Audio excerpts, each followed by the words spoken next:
नमस्कार, स्वागत है आप सभी का प्रतिपक्ष संवाद पर। मैं हूं आपके साथ मेघना सचदेवा। आप सभी को अंतर्राष्ट्रीय महिला दिवस की शुभकामनाएं। Ma'am, a very happy women's day to you. Thank you very much, and same to you. Ma'am देखिए, कहा जाता है कि एक महिला के सबसे करीब जो होता है वो या तो उसकी माँ होती है या फिर उसकी गायना होती है। और गायना भी उसकी प्रॉब्लम्स को सॉल्व करती है और उसकी माँ भी उसकी प्रॉब्लम्स को सॉल्व करती है। तो एक नारी होने का एहसास तो आप जीती ही हैं, सौभाग्य आपको मिला ही है, लेकिन उसके साथ दूसरी महिलाओं को समझने का, उनकी प्रॉब्लम्स को समझने का भी आपको मौका मिलता है। कैसा महसूस करती हैं? बहुत अच्छा लगता है क्योंकि 27 साल हो गए मैं प्रैक्टिस कर रही हूँ। और इस 27 साल में हर उम्र की महिला मेरे पास आती है। शुरू में तो छोटी महिलाएं कुछ कम आती थी, जैसे कि बच्चियाँ 12 इयर्स 13 इयर्स, लेकिन अब 10 साल से 90 इयर्स तक की हर लेडी मेरे पास आती है। और उन सब की प्रॉब्लम्स, छोटी छोटी प्रॉब्लम्स, कैसे वो बच्चे मेरे सामने बड़े होते हैं, कब उनकी शादी हो रही, उनकी मैंने डिलीवरी कराई है, उसके बाद उनके यूट्रस भी निकाल दिए हैं। तो इस स्टेज तक मैं पहुंची हूँ। उनकी फैमिली की क्या प्रॉब्लम्स हैं, बच्चों को कैसे उनकी ग्रोथ हो रही है, एक एक चीज़ वो लोग शेयर करते हैं मुझसे। और मैं कोशिश भी करती हूँ कि इन बच्चों को हमेशा उनको कहती हूँ कि एक टारगेट लो, आगे बढ़ो, उन्नति के राह पे किसी भी एक टारगेट को लेके कि मुझे ये करना है, हमेशा सोचो। और हमेशा कोशिश करो कि आप जॉब करो या एक ऐसी लेडी बनो कि जो दूसरों को दिखा सके, आईना दिखा सके, उनको सही राह में पहुंचा सके। और एक लेडी किसी भी घर का इंजन होती है। यदि वो बच्ची शादी के बाद एक अच्छी बहू बनेगी तो अपने पेरेंट्स के साथ साथ, इन लॉज के साथ साथ, अपने पूरे परिवार को एक बना देती है। इसलिए लेडी का अच्छा होना बहुत ज़रूरी है। उसी के साथ सबसे जो ज़रूरी चीज़ है, एजुकेशन। एजुकेशन बहुत ज़रूरी है। मैं कहती हूँ हर बच्ची से कि तुम कुछ करो ना करो, पढ़ाई ज़रूर करो, चाहे प्राइवेट करो, जिससे कि यदि हमारी महिलाएं सशक्त होंगी, क्योंकि 50% लेडीज हैं हम लोग, तो हमारा समाज जो होगा वो सुसंस्कृत होगा। जो हमारे बच्चे होंगे वो पढ़े लिखे सभ्य परिवार में जब पलेंगे तो एक बहुत अच्छा समाज बनेगा। समाज अच्छा होगा तो उससे ही हमारे देश भी आगे बढ़ेगा। इसलिए ज़रूरी है कि हर बच्ची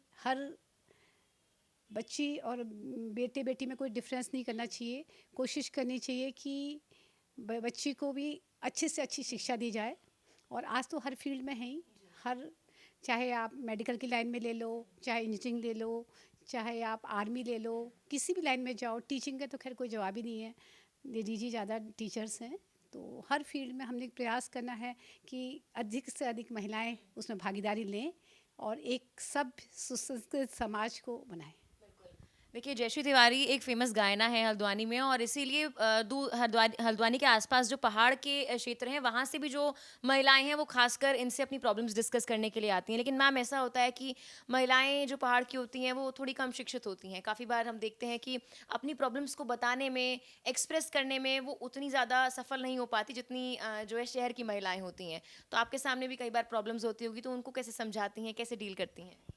मैं पहाड़ी हूँ, पहाड़ी क्षेत्र को बिलोंग करती हूँ। और इन पहाड़ी महिलाओं के साथ रहते रहते मुझे पहाड़ी आ गई है और मैं बहुत अच्छी पहाड़ी बोल लेती हूँ। तो पहाड़ी महिलाएं जब भी मेरे पास आती हैं, वो कहती, झन तुम झन डरो, यो पहाड़ी छू सब भल कबीर, पहाड़ी जाननी कबीर। तो इसलिए उनकी हर बात को मैं बहुत अच्छे से समझ लेती हूँ, क्योंकि मैं पहाड़ में रही हूँ बचपन में। तो मुझे मालूम है कि उनकी प्रॉब्लम्स कैसी है, उनकी लाइफ स्टाइल क्या है। जो पहाड़ की महिलाएं, उनकी लाइफ बहुत टफ है। उन लोग की लाइफ में कोई इन्जॉयमेंट कुछ भी नहीं है, कुछ भी नहीं है, सिर्फ काम ही काम है। तो उन लोग की लाइफ बहुत टफ है और मैं इस चीज़ को समझती हूँ। और मैं उनके हस्बैंडों से कहती भी हूँ कि आपको अपनी लाइफ की, मतलब वाइफ की बहुत केयर करें और अपने बच्चों की देखभाल करें। ज़्यादा बच्चे पैदा ना करें, जितने हैं उनकी देखभाल अच्छे से करें। ये मैम, प्रकृति ने विमेन और मेन को डिफरेंट बनाया है। भले ही आज जो असमानता हमने क्रिएट की है, हमारे समाज ने क्रिएट की है, वो अलग है। अपार्ट फ्रॉम दैट, हम लोग फिजिकली अलग अलग दिखते हैं और हमारी बॉडी में अलग अलग चेंजेस होते हैं। इसीलिए महिला की बॉडी में बहुत अलग चेंजेस होते हैं, पीरियड्स होते हैं और डिस्चार्ज होता है, बहुत कुछ जिसके बारे में महिलाएं बात करने से शर्माती हैं, या उनके घर में अगर बच्चियां होती हैं तो उन बच्चों को कहा जाता है कि अगर आपको ये बात करनी है तो आपको अपनी माँ से करनी है, आपको किसी और से नहीं करनी।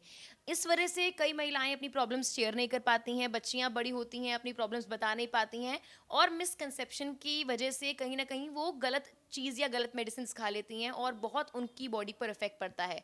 तो उसके लिए आप क्या कहेंगी या क्या आप लोगों को सजेस्ट करती हैं कि बच्चों के लिए क्या किया जाए? बच्चियों को क्या समझाया जाए? आज का टाइम अब चेंज हो गया है।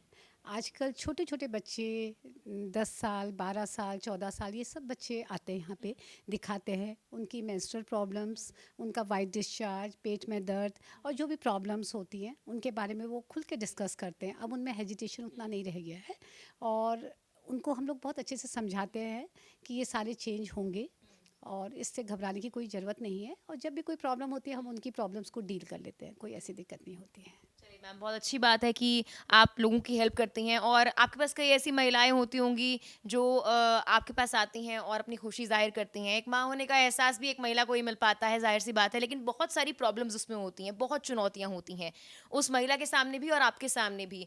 वो चुनौतियाँ पूरे 9 महीने तक होती हैं, कभी कभी उससे कम महीने भी होते हैं, लेकिन उन चुनौतियों के बीच आप कैसे महिला को समझाती हैं या खुद को समझाती हैं कि मुझे इसके लिए काम करना है, क्योंकि वो डॉक्टर तो वैसे भी भगवान कहा जाता है, तो आपके ऊपर दोहरी जिम्मेदारी आ जाती है। अब जो है टाइम चेंज हो गया है। महिलाएं बहुत एजुकेटेड हो गई हैं। ये लोग अपने रेगुलर चेकअप कराते हैं। लेकिन अब प्रॉब्लम क्या आ गई है कि अब महिला की प्रेगनेंसी में फर्स्ट बेबी की जो एज हो गई है वो बहुत ज़्यादा बढ़ गई है। 30, 32, 35, 38 इसमें इनका पहली टाइम प्रेग्नेंट होती है।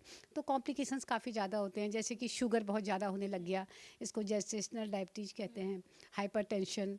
इसके अलावा और भी कई कॉम्प्लिकेशंस इस वजह से आ जाते हैं। आजकल खान पान में भी चेंज हो गया है, फिजिकल एक्टिविटी जीरो हो गई है और बहुत सेंसिटिव भी हो गए हैं हम। तो इन लोग की देखभाल बहुत प्रॉपर्ली करनी पड़ती। पहले के समय में डिलीवरी कुछ कठिन नहीं हुआ करती थी, लेकिन आज के टाइम में एक एक पेशेंट की केयर करना बहुत टफ हो गया है। और अब ये लोग जब हमको चेकअप कराते हैं तो हर कोई चाहता है कि पॉजिटिव रिजल्ट आए, तो ये नेगेटिव सुनना भी नहीं चाहते हैं। तो हम लोग को इनकी बहुत केयर करनी पड़ती है अब। लेकिन ये एजुकेटेड पेशेंट है, समझता है और फॉलो करता है। सबसे अच्छी बात है कि फॉलो करता है।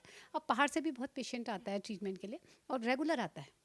मैम, आखिर में क्या संदेश उन पुरुषों को देंगी आप जिनके घर में महिलाएं हैं, लेकिन अभी महिलाओं को बहुत सपोर्ट की ज़रूरत होती है, मेंटली भी, फिजिकली भी, चाहे वो बाहर काम कर रही हैं, चाहे वो होम मेकर हैं, घर में हैं, महिलाओं को हर तरह से सपोर्ट की ज़रूरत होती है और पुरुष अगर वो सपोर्ट देंगे, उनके घर के पुरुष देंगे, तो और बेहतर हमारा समाज आगे बढ़ेगा। तो संदेश क्या होगा? मैं चाहूँगी कि अब हर पुरुष को चाहिए कि वो अपनी वाइफ, चाहे बहन, चाहे बेटी, चाहे माँ, सबकी रिस्पेक्ट करे। सबसे ज़्यादा ज़रूरी है रिस्पेक्ट करे। यदि वो रिस्पेक्ट करेगा और उनको फुल सपोर्ट देंगे तो ये महिलाएं हर क्षेत्र में आगे बढ़ेंगी, तो घर का वातावरण अपने आप ही अच्छा हो जाएगा। थैंक यू मैम, अपना वक्त हमें देने के लिए। और देखिए, आपको हर फील्ड में एक समान अगर अधिकार भी चाहिए तो आपको एक दूसरे को उतनी ही रिस्पेक्ट भी देनी पड़ेगी। और जितना हमारा समाज अब आगे बढ़ रहा है उसमें महिला और पुरुष दोनों का योगदान है, तो बेहतर है कि दोनों एक दूसरे का ख्याल भी रखें और सपोर्ट भी करें। फिलहाल के लिए मेरे साथ इतना ही। आप देखते रहे प्रतिपक्ष संवाद। नमस्कार।